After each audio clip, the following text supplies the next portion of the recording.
والسلام على سید المرسلین اما بعد فاعوذ باللہ من الشیطان الرجیم بسم اللہ الرحمن الرحیم. پڑھیے الصلاۃ والسلام علیک یا رسول اللہ وعلی آلک واصحابک یا حبیب اللہ.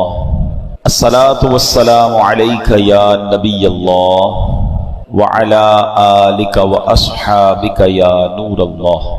سرکار دو عالم صلی اللہ تعالی علیہ وسلم کا فرمان عالی شان، جس کا مضمون کہ جو کوئی شخص جمعہ کے دن مجھ پر 200 بار درود پاک پڑھے اس کے 200 برس کے گناہ معاف کر دیے جاتے ہیں. تو ہمیں کثرت سے درود پاک پڑھنے چاہیے. آئیے مل کر محبت کے ساتھ درود پاک پڑھ لیں. صلو علی الحبیب صلی اللہ تعالی علی محمد صلی اللہ علیہ وسلم. آج ہم نے جو بیان کرنا ہے قرآن پاک کی کچھ ایسی آیتیں ہیں جس میں رب کریم نے مسلمانوں سے براہ راست بات کی ہے، اے ایمان والو کہہ کر.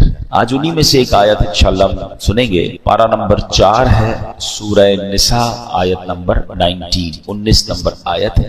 اللہ قرآن مجید میں ارشاد فرماتا ہے، یا ایھا الذین آمنوا لا یحل لکم ان ترثوا النساء کرہا ولا تعضلوہن لتذہبوا ببعض ما آتیتموہن الا ان یأتین بفاحشۃ مبینہ وعاشروہن بالمعروف فَإِن كَرِهْتُمُوهُنَّ فَعَسَىٰ أَن تَكْرَهُوا شَيْئًا وَيَجْعَلَ اللَّهُ فِيهِ خَيْرًا كَثِيرًا. بڑی کمال کی آیت ہے. بلکہ یہ آیت جو سمجھیے ہمارے فیملی کے نظام کو، میاں بیوی کے معاملات کو، زوجین کے حقوق کو اور وراثت کے معاملات کو بڑے کمال کے ساتھ بیان کرتی ہے. یعنی ایک ہی آیت میں پورے گھر کے نظام کو شاندار انداز میں ہمیں چلانے کا فارمولہ رب کریم نے عطا کیا. کیا کمال کی کتاب ہے قرآن پاک، کیسا کلام اللہ ہے جو ہمیں دنیا میں زندگی کیسے گزارنی ہے، فیملی لائف کیسے گزارنی ہے، کاروبار میں کیا احتیاطیں کرنی ہے، عوام میں کیسے رہنا ہے، اللہ کی رضا والے کام کیسے کرنے ہیں، جنت کی تیاری کیسے کرنی ہے، سب کچھ قرآن میں موجود ہے. پرابلم یہ ہے ہم قرآن پڑھتے نہیں، سمجھتے نہیں. اگر قرآن سے دوستی ہو جائے نا پھر پرابلمز نہیں رہے. ٹھیک ہے نا، ہمیں گائیڈ لائنز آگے پیچھے سے مل رہی ہوتی ہیں، ہم قرآن سے نہیں دے رہے ہوتے. اچھا ایسا تو ہے نہیں کہ قرآن صرف عربی میں ہے. ہمارے علماء کرام نے ہمارے لیے اتنی آسانی کر دی، آسان اردو میں ترجمے کر دیے، آسان اردو میں تفسیریں لکھ دی. اچھا پھر وہ تفسیریں بھی دعوت اسلامی والوں نے تو اور آسان کر دیا کہ اس کی ویب سائٹ پہ اس کو فری ڈاؤن لوڈ کے لیے رکھ دیا، اس کی اپلیکیشن بنا دی، خرچہ بھی نہیں ہوتا. اچھا جو پڑھ نہیں سکتے اس کے لیے آڈیو تفسیر بھی جاری کر دی کہ کم از کم سن لیں. اب پھر بھی ہم قرآن نہ پڑھیں یا قرآن نہ سنیں یا نہ سمجھیں، یہ کتنی بڑی محرومی. اب ذرا اس ایک آیت کو سمجھیے. اللہ قرآن میں فرماتا ہے، اے ایمان والو تمہارے لیے حلال نہیں کہ تم زبردستی عورتوں کے وارث بن جاؤ، اور عورتوں کو اس نیت سے روکو نہیں کہ جو مہر تم نے انہیں دیا تھا اس میں سے کچھ لے لو، سوائے اس صورت کے وہ کھلی بے حیائی کا ارتکاب کریں اور ان کے ساتھ اچھے طریقے سے گزر بسر کرو. پھر اگر وہ تمہیں ناپسند ہو تو ہو سکتا ہے کوئی چیز تمہیں ناپسند ہو اور اللہ اس میں بہت بھلائی رکھ دے. اب یہ ایسی کمال کی آیت ہے اور زمانہ جاہلیت کا ایک بڑا عجیب و غریب دستور تھا، اس کو بھی یہاں اللہ نے ڈسکس فرمایا. اب اس کا شان نزول کیا ہے؟ اسلام سے پہلے اہل عرب کا یہ دستور تھا کہ لوگ مال کی طرح اپنے رشتے داروں کی بیویوں کے بھی وارث بن جاتے تھے. معاذ اللہ، یعنی عورتیں بھی ایک طرح سے مال کی طرح ہوتی تھی. یعنی کسی کا انتقال ہوتا تو اس کا مال بٹتا تھا نا، تو اس کی بیوی کے بھی کوئی نہ کوئی وارث بن جاتا. چاہتے تو بغیر ہی مہر کے اپنی زوجیت میں رکھتے، یعنی اپنی بیوی بنا لیتے، یا کسی اور سے شادی کرواتے اور مہر خود لے لیتے کہ بھئی یہ تو میرا مال ہے نا، شادی تم کر لو، مہر مجھے دے دو. یا انہیں آگے شادی نہیں کرنے دیتے بلکہ اپنے ہی پاس رکھتے تھے تاکہ ان کو جو مال وراثت ملا ہے وہ ان لوگوں کو دے دیں، تب یہ ان کی جان چھوڑیں گے. یعنی پیسے وراثت میں عورت کو ملے کر تم اب میری ہو گئی، اب تمہارے پیسے بھی میرے. اچھا، یا عورتوں کو اس لیے روک کر رکھتے تھے کہ یہ مر جائیں گی تو روکنے والے لوگ پھر ان کے مال کے وارث بن جائیں گے. الغرض وہ عورتیں ان کے ہاتھ میں بالکل مجبور ہوتی تھیں، اپنے اختیار سے کچھ نہ کر سکتی تھیں، اس رسم کو مٹانے کے لیے یہ آیت نازل۔ کتنا پیارا مذہب ہے ہمارا کہ اسلام سے پہلے عورتوں کا یہ حال تھا، پیر کی جوتی مال کی طرح ایک دوسرے کے بعد ٹرانسفر ہوتی رہتی تھی، کوئی عزت نہیں، کوئی تعظیم نہیں۔ اس آیت مبارکہ میں اللہ پاک نے اہل ایمان، بات کس سے کی اللہ نے؟ اے ایمان والے، اہل ایمان کو عورتوں سے متعلق متعدد بہت سارے آرڈرز عطا فرمائے، احکام عطا فرمائے۔ چنانچہ فرمائے کہ عورتوں کا زبردستی وارث بن جانا تمہارے لیے حلال نہیں۔ اچھا، یہاں کچھ مزید تھوڑا سا ہم جو یہ وراثت کا پرابلم آج کل چل رہا ہے کہ وارثوں کا مال لوگ ہڑپ کر جاتے ہیں، مال وراثت میں ہیرا پھیری، اپنے اسے ہڑپ کر جانا، حقداروں کو محروم کرنا، یہ زمانہ قدیم سے چلا آ رہا ہے۔ اسلام سے پہلے بھی لوگ جہالت میں یہ کام کرتے تھے اور یہ سخت ظلم ہے۔ یاد رکھیے کہ جو جاہلیت عرب کے لوگ تھے بچوں اور عورتوں کو وراثت سے محروم کر دیتے، کہتے بچوں اور عورتوں کی وراثت نہیں ہوتی، ان میں جو زیادہ طاقتور ہوتا، زیادہ اثر والا ہوتا تھا، وہ جناب بغیر کسی تعامل کے، بغیر کسی ہیزیٹیشن کے وہ سارا مال سمیٹ لیتا تھا، مرنے والے میراث پر قبضہ کر لیتا، کمزوروں کا حصہ چھین لیتا۔ اور ہمارے یہاں بھی برے صغیر میں بھی اسلام سے پہلے دیگر قوموں میں یہ معاملات تھے کہ عورتوں کو والدین کے مرنے کے بعد ان کی بیٹیوں کو اور بیویوں کو، عورتوں کو وراثت کا مال نہیں دیا جاتا تھا۔ اللہ اکبر، یہ سب انصاف کے تقاضوں کے خلاف تھا۔ سبحان اللہ، دین اسلام کا یہ اعزاز ہے، یہ اسلام کی شاندار تقسیم ہے کہ اللہ کریم نے اس افراط و تفریط کو، اسلام نے آ کر جو کنفیوژن ہے یا جو لوگوں کے ساتھ زیادتی ہو رہی تھی، اس کو ختم کیا۔ تقسیم میراث کے معاملے کو بڑے احسن طریقے سے قرآن میں بیان فرمایا، محروموں کو حق دیا اور ظالموں کو ان کی حدود میں رکھا، ہر ایک کو اس کا مناسب حصہ عطا فرمایا۔ جیسے بطور خاص یتیموں اور عورتوں کے لیے قرآن مجید نے خصوصی احکامات دیے، عورتوں اور بچوں کو وراثت کا حق نہ دینے کی رسم کو بالکل باطل قرار دیا۔ قرآن مجید نے مرد و عورت میں سے ہر ایک کو اس کے والدین سے دیگر رشتہ داروں کے مال وراثت میں حصہ اس کا قرار دیا، مردوں کو بھی حصہ ملے گا، عورتوں کو بھی ملے گا، اور خاص طور پر بچوں کے مال کی حفاظت کرنے کا، خاص طور پر جو یتیم بچے ہیں ان کے لیے ایکسٹرا آرڈر دیے کہ ان کے مال کی حفاظت کی جائے، بوقت ضرورت انہیں ان کا مال دینے اور پھر ان کے مال میں خیانت سے بچنے کا تاکیدی حکم قرآن مجید میں بیان فرما دیا۔ اور ان کا مال کھانے والے کے بارے میں کیا فرمایا؟ اپنے پیٹ کو آگ سے بھرنے والا قرار دیا، جہنم میں جانے کا سبب قرار دیا۔ مال یتیم کو کھانا یہ بہت زیادہ برا کام، اور یتیموں کی کفالت کے فضائل پتہ ہے کیا بیان ہوئے؟ نبی پاک فرماتے ہیں، حدیث کا مضمون ہے کہ قیامت کے دن یتیم کی کفالت کرنے والا اور میں، نبی پاک فرماتے دونوں اس طرح ساتھ ہوں گے، یعنی جنت میں اس طرح نبی پاک فرماتے جس طرح دو انگلیاں ساتھ ہیں نا، یتیم کی کفالت کرنے والے کو میں ایسے جنت میں ساتھ لے جاؤں۔ اچھا، فرماتے ہیں اس سب سے اچھا دسترخوان، احادیث میں مضمون ہے، وہ دسترخوان ہے جس دسترخوان پہ کوئی یتیم بھی ہو، وہ گھر سب سے اچھا ہے جس گھر میں کسی یتیم کی کفالت کی جاتی ہے، یعنی یتیم کی کفالت کرنے پر بہت زور دیا گیا۔ مگر آج بھی وہ زمانہ جاہلیت تھا کہ جب اسلام سے پہلے یہ کام ہوتا تھا، مگر آج بھی یہ خبریں ملتی ہیں کہ بیچارے یتیم ہوتے ہیں، والد کا انتقال ہو گیا، بچے چھوٹے ہیں، رشتہ داروں نے مل کر اس یتیم کا مال ہی ہڑپ کر لیا۔ بچوں کو تو پتہ ہی نہیں ہوتا کہ ہمارے ماں باپ نے کیا چھوڑا ہمارے لیے، ہڑپ کر لیا جاتا ہے۔ بہنوں کا حق نہیں دیا جاتا۔ اچھا، بھائیوں میں بھی یہ ہوتا ہے کہ جو زیادہ طاقتور ہوتا ہے، بڑا بھائی ہوتا ہے، چھوٹے بھائی باقی ہوتے ہیں، وہ تمام بھائی بہنوں کا حق دبا لیتا ہے، کوئی تقسیم نہیں ہوتی ہے، پتہ ہی نہیں ہوتا والد صاحب نے کیا چھوڑا، ماں نے کیا چھوڑا۔ اے میرے پیارے اسلامی بھائیوں، یاد رکھیے یہ وارثوں کا حق دبانا یہ حرام، یہ جہنم میں لے جانے والا کام۔ اور ہم نے کئی ایسے واقعات دیکھے کہ والدین کے جانے کے بعد بھائیوں میں پھر لڑائیاں ہوتی ہیں، فیملی ٹوٹ پھوٹ کا شکار ہو جاتی ہے۔ یہ پیسہ کتنی خراب چیز ہے کہ زندگی بھر ساتھ رہنے والے بھائی خون کے پیاسے ہو جاتے ہیں۔ یہاں ایک اور بڑا پرابلم یہ ہے کہ دین سے دوری ہے، شریعت کے معاملات نہیں پتہ ہے۔ اچھا، کچھ بہنوں کی طرف سے بھی ایسی، ابھی پچھلے دنوں ایک خاندان میں جھگڑا چل رہا ہے، والد صاحب، اب عجیب بات دیکھیں، کلفٹن یعنی اس اچھے ایریا میں رہنے والے لوگ ہیں، کروڑوں روپے چھوڑ کر گئے ہیں، مگر بھائی بہنوں میں ایسا ڈسپیوٹ ہے کہ جناب کسی کو وراثت نہیں ملی ہے۔ اچھا، وراثت نہیں مل رہی، پراپرٹی بک نہیں رہی، انہی کے بچوں کو میں نے دیکھا کہ بیچارے وہ رکشا چلا رہے ہیں، اور جناب وہ کروڑ پتی ماں باپ کے بیٹے ہیں اور کھانے پینے کے لیے کچھ نہیں، علاج کے پیسے نہیں ہیں۔ ایک بار مجھے کوشش کرنے کا موقع ملا، میں نے کہا بھائی جب ماں باپ اتنے چھوڑ کر گئے ہیں، سب بھائی بہن بیٹھے ہیں اور تقسیم کر لے. تو پتہ بہنوں کی طرف سے کیا پیغام آیا کہ ہم جناب شریعت کے حکم کو نہیں مانتے, عورت کو بھی ہم پورا حصہ لیں گے اور بھائی کو بھی پورا حصہ ملنا چاہیے. اب یہ حال ہو, کہیں عورت زیادتی کر رہی ہے, کہیں مرد زیادتی کر رہے ہیں, زیادہ تر مردوں کی طرف سے زیادتی سامنے آتی ہے. مگر آپ سوچیں کہ یہ وہ مسٹیک ہو رہی ہے ہمارے معاشرے میں جو اسلام سے پہلے ہوتی تھی, مگر آج اسلام کے بعد بھی کوئی وراثت. اچھا پھر بھائی لوگ کہتے ہیں بعض اوقات کہ جناب اب تقسیم کریں گے تو کاروبار ختم ہو جائے گا.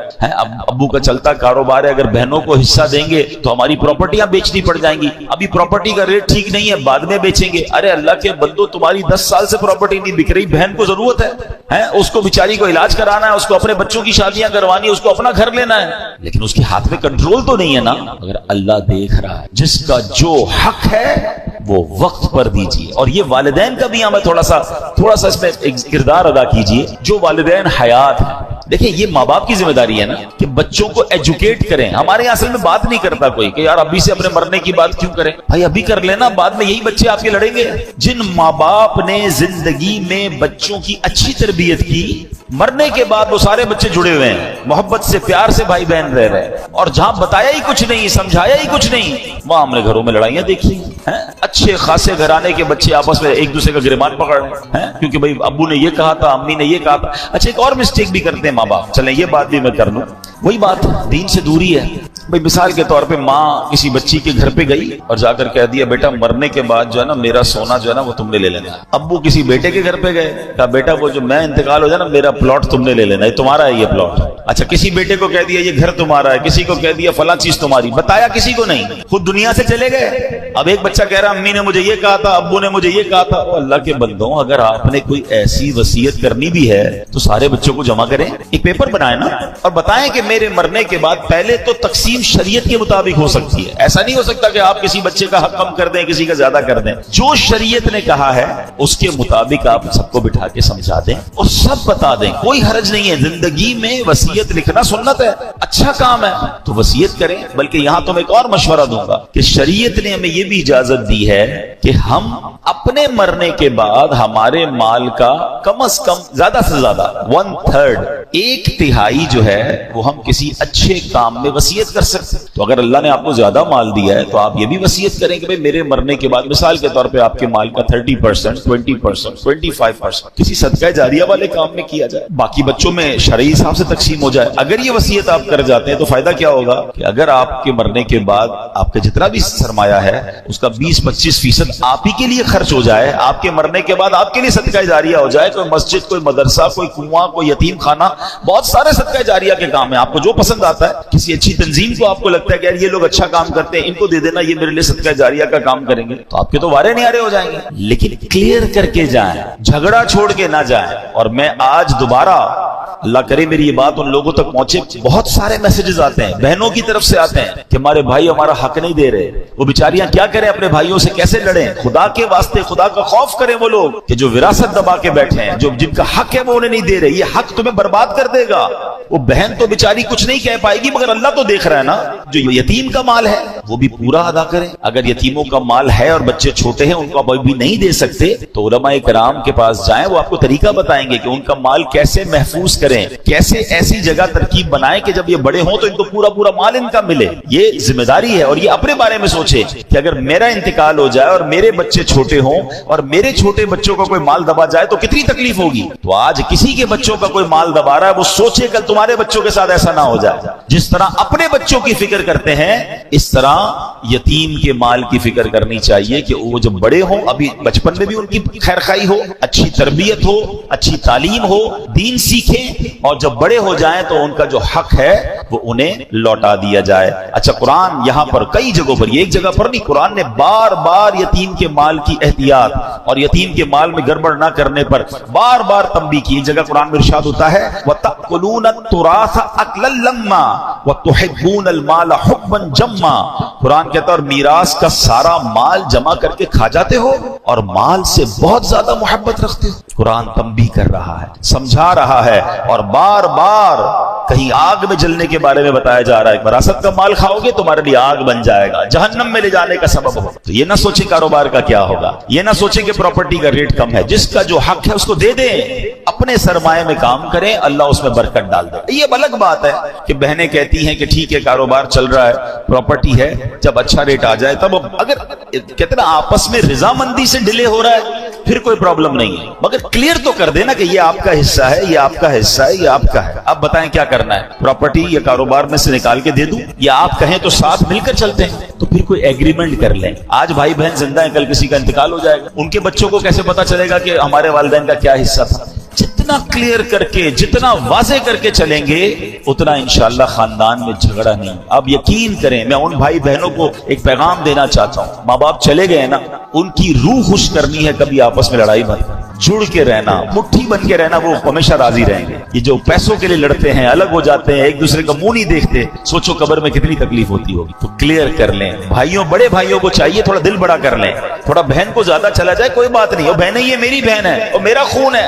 ایک ایک روپے کے لیے، تھوڑے تھوڑے پیسوں کے لیے بھائی بہن لڑ رہے ہوتے ہیں، اسلام یہ نہیں چاہتا، شریعت نہیں چاہتی۔ اللہ کرے کہ یہ بات سمجھ آ جائے، اور جس کا جو حق ہے وہ اسے ہمیں دے دینا چاہیے۔ سرکار دو عالم علیہ الصلوۃ والسلام کی ایک حدیث سنیں، اللہ کے نبی فرماتے ہیں، من قطع میراث وارثہ قطع اللہ میراثہ من الجنۃ یوم القیامہ۔ اللہ کے حبیب فرماتے ہیں، جو شخص اپنے وارث کی میراث کاٹے گا، اللہ تعالیٰ قیامت کے دن جنت سے اس کی میراث کاٹ دے۔ کر لو جو کرنا ہے، قبضہ کر لیا ہے بہن کے مال پر، یتیم کے مال پر، کوئی کچھ کر نہیں سکتا۔ ارے کل جنت میں جانے سے روک دیے گئے تو کیا کرو گے؟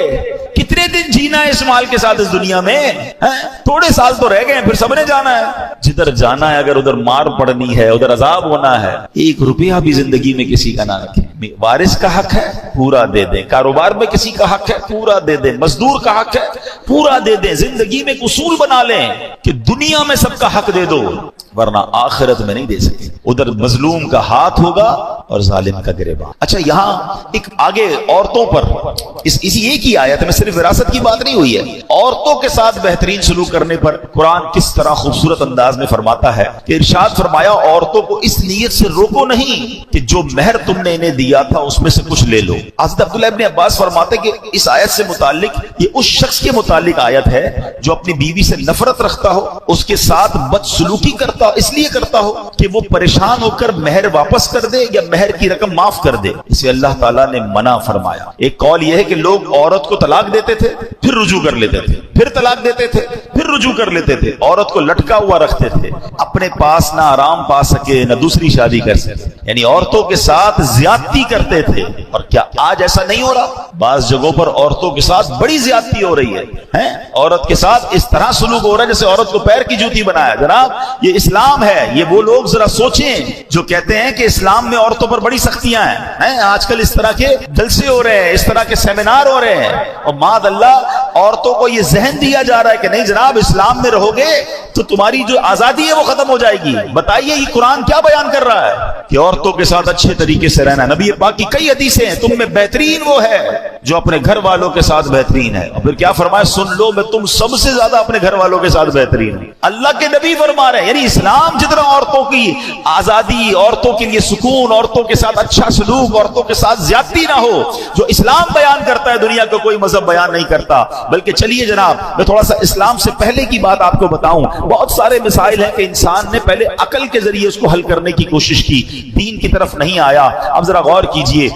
مسئلہ جو نسوانیت ہے، فیمنزم ہے، عورتوں کے حقوق کا مسئلہ، ذرا اس پہ بات کریں تو صدیوں سے انسان اس کا حل تلاش کر رہا ہے۔ ارسطو اور افلاطون جیسے فلسفر تھے، جو فلسفی تھے، انہوں نے بہت مغز ماریاں کی اور عورتوں کی معاشرے میں کیا اہمیت ہے اس پہ غور کیا۔ کسی نے عورت کو سانپ کہا، کسی نے اسے شیطان کہا، کبھی اس بیچاری کو ظلم و ستم کا نشانہ بنایا گیا، کبھی بیچاری کی عزت کو تار تار کیا گیا۔